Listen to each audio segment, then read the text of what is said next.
Alhamdulillahi Rabbil Alamin. Wassalatu wassalamu ala asrafil anbiya'i wal mursalin wa ala alihi wa sahbihi ajma'in, amma ba'du. Rabbi shrah li sadri wa yassir li amri wahlul 'uqdatam min lisani yafqahu qawli. Jamaah rahmati Allah Subhanahu wa taala.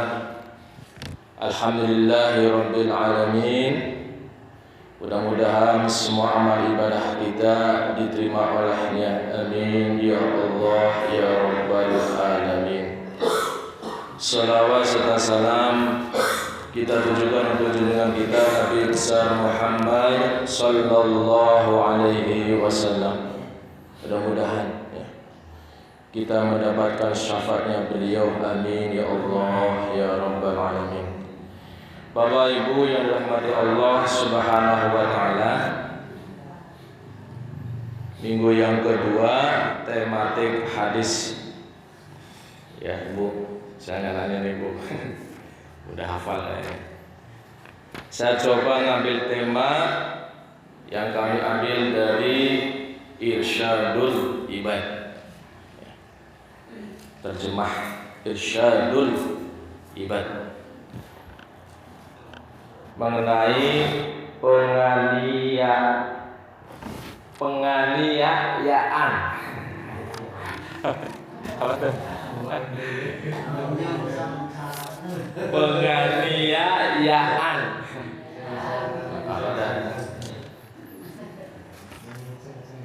Menyengseng-sengsakan, berbuat zalim. Rasulullah sallallahu alaihi wasallam bersabda, "Malidzolimina min hamimin wala syafi'u yuta'u." Malidzolimin, kata Rasulullah sallallahu alaihi wasallam, bagi orang-orang yang berbuat kezaliman, ya, berbuat zalim kepada Allah kah atau kepada sesamanya. Min hamimin, tidak ada teman akrab.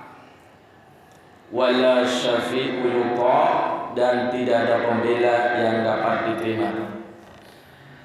Hadis yang kedua dari Sayyidina Abu Bakar radhiyallahu anhu berkata, sesungguhnya Rasulullah sallallahu alaihi wasallam bersabda. Rasulullah bersabda waktu berkhutbah di Mina, di waktu beliau menjalankan haji wada. Apa sabda beliau? Inna dima'akum, sesungguhnya darah-darahmu, wa amwalakum, harta bendamu, wa a'radakum, dan kehormatanmu haram, haram atas kamu. Artinya apa? Tidak boleh menumpahkan darah sesama. Dalam urusan harta, hartamu tidak boleh diambil tanpa hak. Yang ketiga, kehormatanmu tidak boleh dinodai. Tiga ini yang nanti akan diminta pertanggungjawaban di hadapan Allah Subhanahu wa taala ketika bisa kita meninggal dunia. Pernah membunuh seseorang, misal berbuat kezaliman terhadap sesamanya, belum sempat meminta maaf kepada keluarganya, meninggallah. Di hari kiamat kelak, itu yang terbunuh minta keadilan di hadapan Allah Subhanahu wa taala. Ini menumpahkan darah dalam urusan harta, mengambil tanpa hak, tanpa izin, itu dilarang oleh Allah Subhanahu wa taala. dan kehormatan. Jangan sampai ya.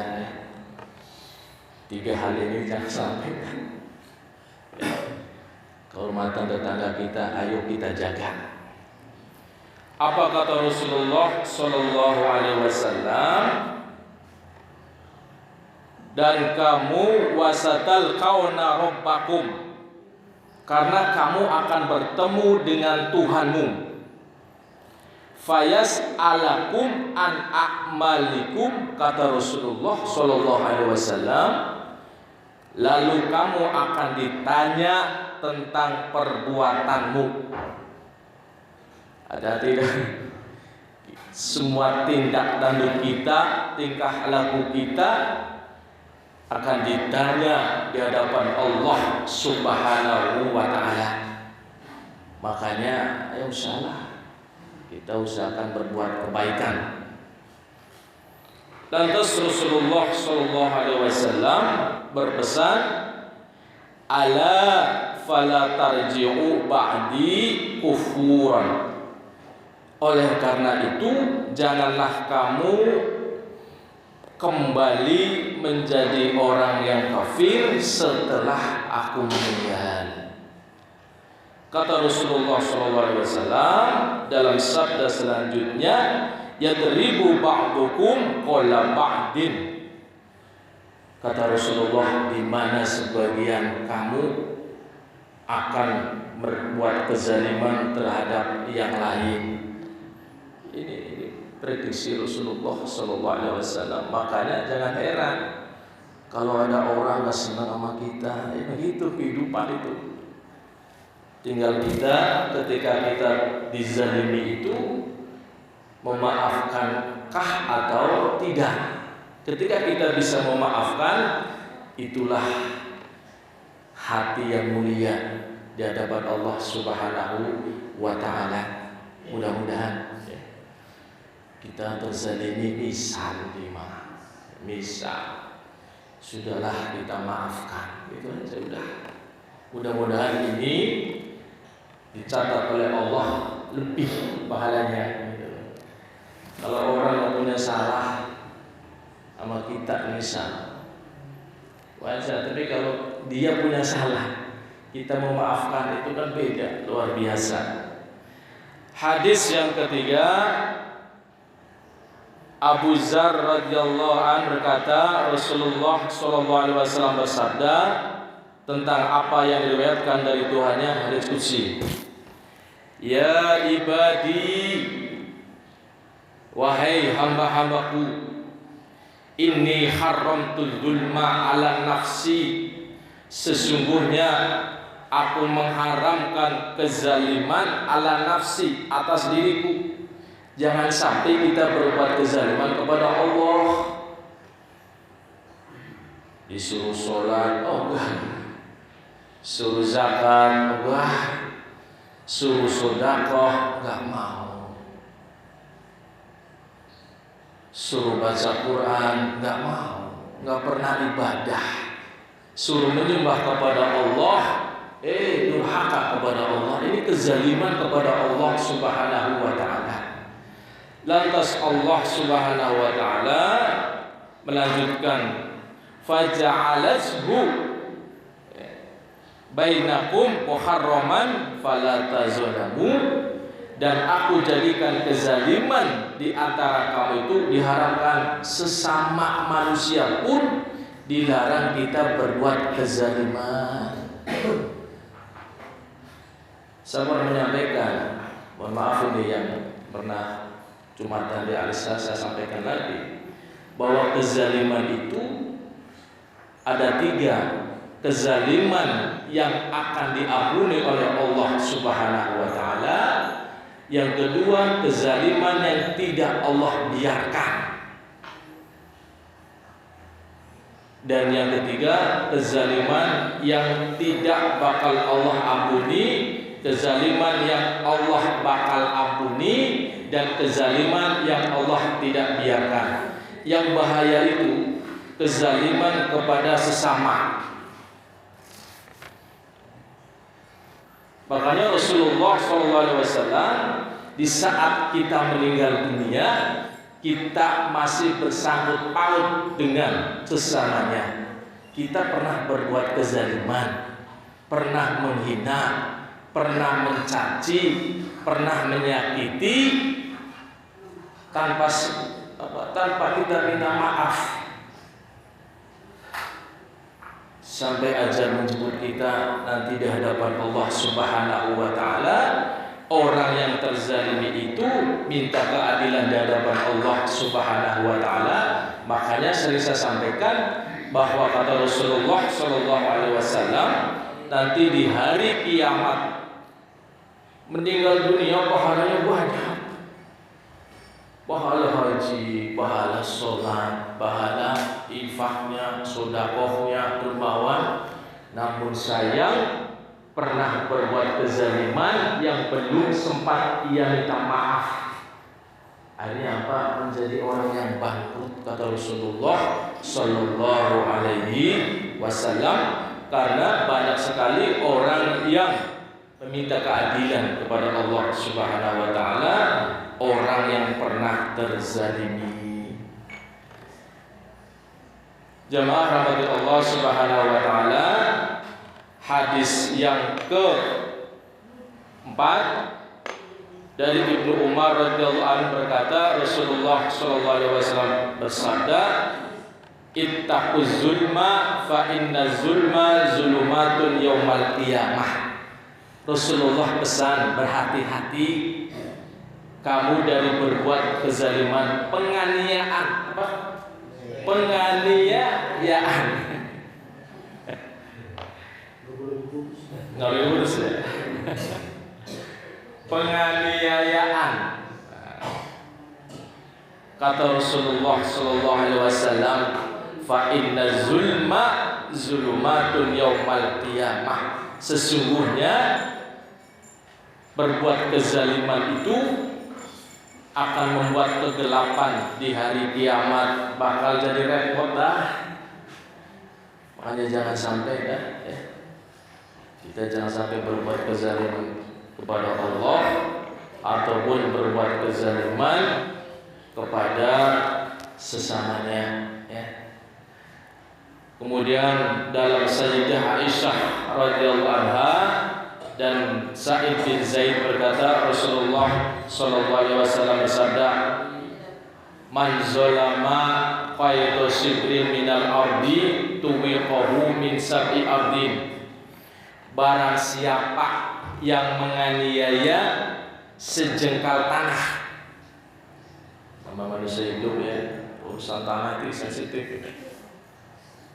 Barang siapa yang menganiaya sejengkal tanah, maka akan dikalungkan padanya dari 7 lapis bumi, min sab'i ardin. Kita nyorok apa nyorok? Mengambil tanah orang bisa. Taruhlah 50 cm. Itu ke bawah 7 lapis bumi itu nanti akan dikalungkan. Ini kata Rasulullah sallallahu alaihi wasallam, Allah menenggelamkan ke tanah sehingga berada di tengah bumi seolah-olah bumi mengalunginya. Ini biasa di kampung ini. Kalau di kota jarang kajian. Jangan dah ya. Jangan sampai 1 senti pun kita mengambil tanah tetangga kita. Karena 7 lapis ke bawah itu akan dikalungkan di hadapan Allah Subhanahu wa taala. Terakhir, hadis terakhir Rasulullah sallallahu alaihi wasallam bersabda, "Man akhadha syai'an minal ardi," barang siapa yang mengambil tanah sekalipun sedikit bi ghairi haqqihi, tanpa ada haknya, tawaqahu min sab'i aradin, maka tanah tersebut hingga 7 lapis akan dikalungkan padanya pada hari kiamat. Dan Rasulullah bersabda, la yaqbalu minhu sarfun wala adlun. Tidak akan diterima ibadah sunnah dan ibadah wajibnya. Sumana auzubillah min dzalik. Mudah-mudahan kita dijaga oleh Allah dari berbuat zalim kepada sesamanya. Di tanah hati-hati. Saya cerita sebentar dikit ya. Saya punya adik di kampung. Bikin rumah ceritanya tuh di pekarangan sendiri. Lantas tetangga pernah cerita tuh ke saya, Mas Surip, itu yang di sebelahnya itu tanahnya itu kan menyorok ke bapak kamu, diambil tuh. Ya sudahlah ya. Nah, ketika adik saya kemarin tahun 2019 mau buat rumah di karangan itu di sampingnya galaknya luar biasa. Karena apa? Itu pohonnya dia itu cabangnya ke tempat pekarangan adik saya itu dipotong. Dia marahnya luar biasa. Akhirnya apa? Sampai rame. Akhirnya apa? Paman saya, ya sudah, kamu nggak usah bikin rumah di situ, pindah aja di rumah yang sana aja, tanah yang satu lagi. Begitu Pak, Masya Allah. Kalau urusan tanah itu hati, jangan sampai dah 7 lapis bumi itu akan dikalungkan nanti di hari kiamat. Subhanakallahumma wa bihamdika asyhadu an la ilaha illa anta astaghfiruka wa atubu ilaik. Bismillahirrahmanirrahim. Allahumma shalli wa sallim wa barik ala sayyidina wa maulana Muhammad. Allahumma rabbana ya Allah, taqabbal minna salatana wa ruku'ana wa sujudana wa ta'abudana wa siyamana wa tanim aksirana ya Allah ya Rahman ya Rahim. Ya Allah ya Rahman ya Rahim. Jadikanlah jamaah muslimin musyrafah ya Allah berhati mulia ya Allah. Ketika dizalimi, ketika disakiti, Allah berilah kesabaran. Iyyaka na'budu wa iyyaka nasta'in. Ihdinas siratal mustaqim. Siratal ladzina an'amta 'alaihim ghairil maghdubi 'alaihim waladdallin. Rabbana ighfir lana wa li ikhwanina alladzina sabaquna bil iman wa la taj'al fi qulubina ghillan lil ladzina amanu rabbana innaka ra'ufur rahim. Rabbana atina fid dunya hasanah wa fil akhirati hasanatan wa qina azabannar. Wassallallahu ala sayyidina Muhammadin wa ala alihi wasallam. Subhanaka rabbika rabbil izzati amma yasifun wa salamun ala mursalin alhamdulillahi rabbil alamin. Assalamualaikum warahmatullahi wabarakatuh. Ya Rabbi bil Mustafa